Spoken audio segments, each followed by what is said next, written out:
Hoje vou fazer uma breve apresentação dos eventos marcantes da vida e da obra do grande microbiologista holandês Martinus Beijerinck.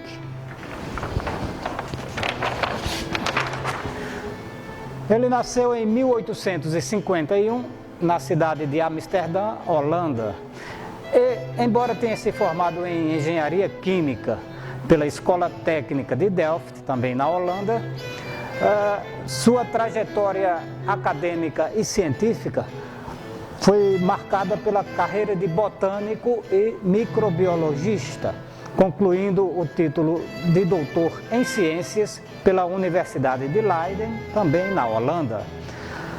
Em 1893, assumiu a cadeira de bacteriologia na Universidade de Delft e uma de suas principais realizações foi o isolamento e a descoberta de bactérias fixadoras do N2 atmosférico em nódulos de leguminosas.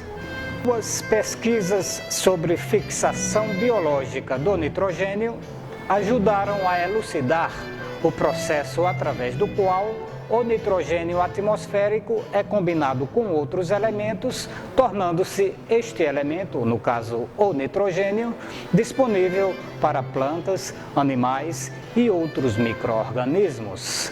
Ele também isolou bactérias redutoras do enxofre, demonstrando de forma definitiva a importância desses micro-organismos na ciclagem de enxofre em solos e em sedimentos.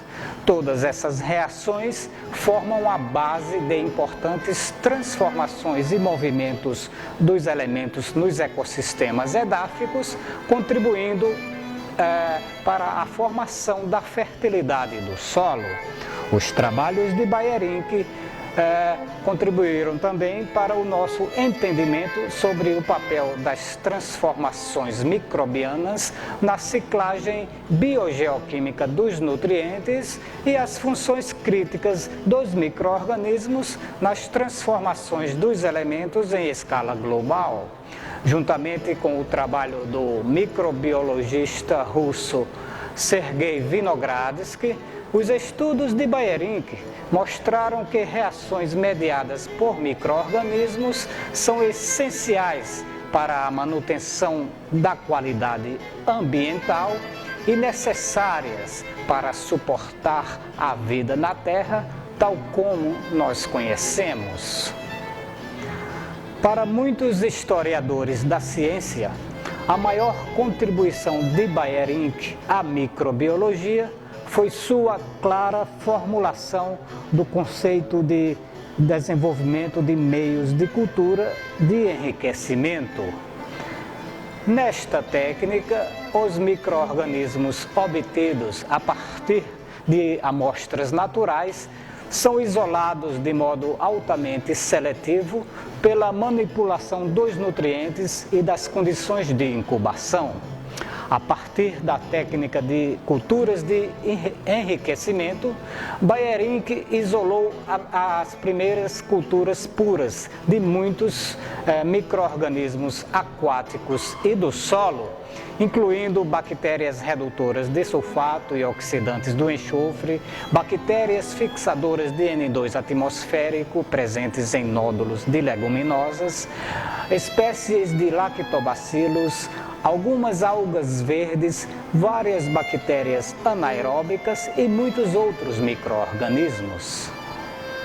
Em seu laboratório, utilizando técnicas desenvolvidas por ele mesmo, ele isolou e descreveu o micro-organismo que ele batizou como Spirillum desulfuricans, hoje conhecido como Desulfovibrium desulfuricans, a primeira bactéria redutora de sulfato isolada em laboratório na história da microbiologia.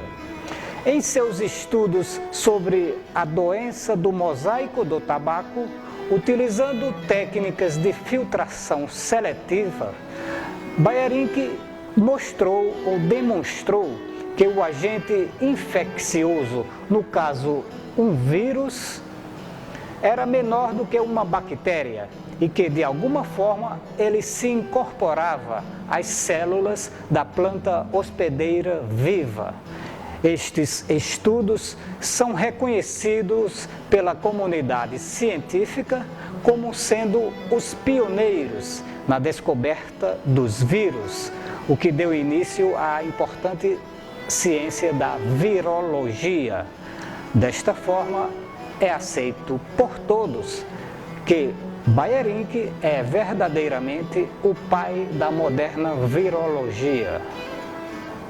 Como mencionado antes, uma das maiores contribuições de Bajerink à ciência da microbiologia foi a elucidação de importantes passos do ciclo do nitrogênio na natureza, aqui apresentado de forma resumida, onde são destacados os principais processos mediados por micro-organismos. Então, o nitrogênio presente na atmosfera, chamado de dinitrogênio, é transformado por meio da fixação biológica em amônia. Esta fixação biológica pode ser tanto simbiótica, no caso micro-organismos do gênero Rhizobium e outros fazem a simbiose com leguminosas e dentro dos nódulos ele transforma este dinitrogênio em amônia. Esta fixação também pode ser de forma assimbiótica, com micro-organismos de vida livre presentes na rizosfera do solo. Esses micro-organismos em condições tropicais são do gênero Azotobacter, Bayerinkia, Azospirillum e outros.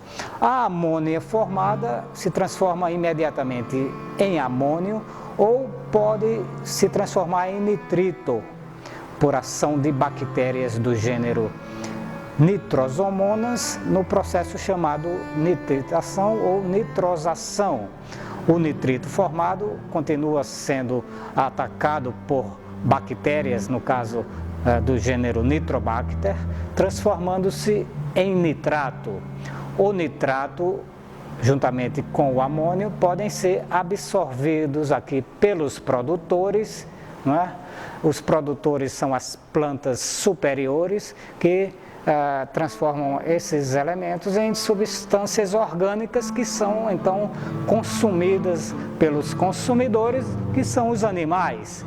Eles produzem dejetos orgânicos e o nitrogênio presente aqui na forma orgânica sofre decomposição, voltando de novo à forma de amônia, continuando todo o ciclo. É importante destacar ainda esse processo da desnitrificação, que é também de origem microbiana, onde o nitrato volta para a atmosfera, não é? Alimentando outra vez o ciclo do nitrogênio. Para dar uma ideia da dimensão dessas descobertas, no caso da fixação biológica do nitrogênio, lembremos dos inoculantes para leguminosas fabricados pelas indústrias e pelos laboratórios com bactérias fixadoras de N2 atmosférico, que hoje são uma realidade na agricultura mundial, permitindo uma economia de bilhões de dólares em fertilizantes nitrogenados. Além disso, o uso desses produtos, no caso os inoculantes, tem contribuído de forma altamente expressiva para a redução dos impactos ambientais negativos que o uso inadequado dos fertilizantes nitrogenados pode proporcionar nos solos agrícolas. Apresento também de forma resumida o ciclo do enxofre na natureza, cujos processos governados por micro-organismos foram também estudados e descobertos pelo Bajerink.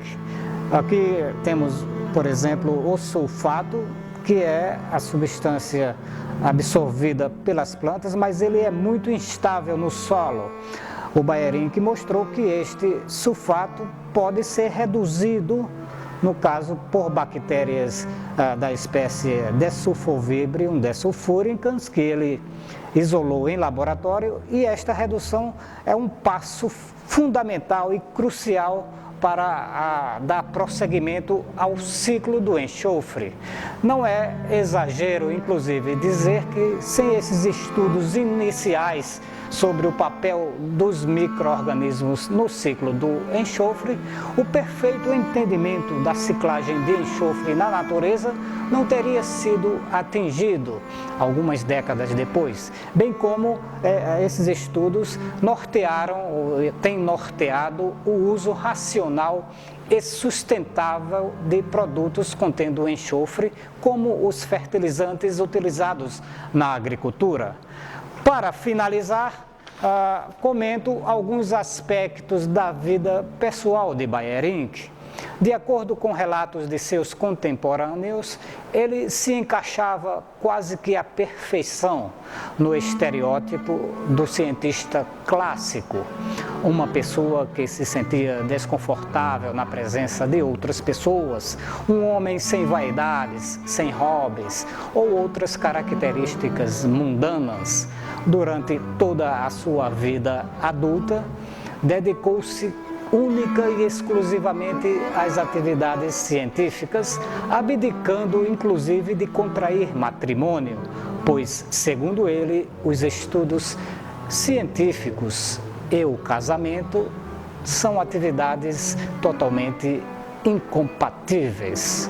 A alguns colegas mais próximos ele alertava: um homem de ciência não deve se casar.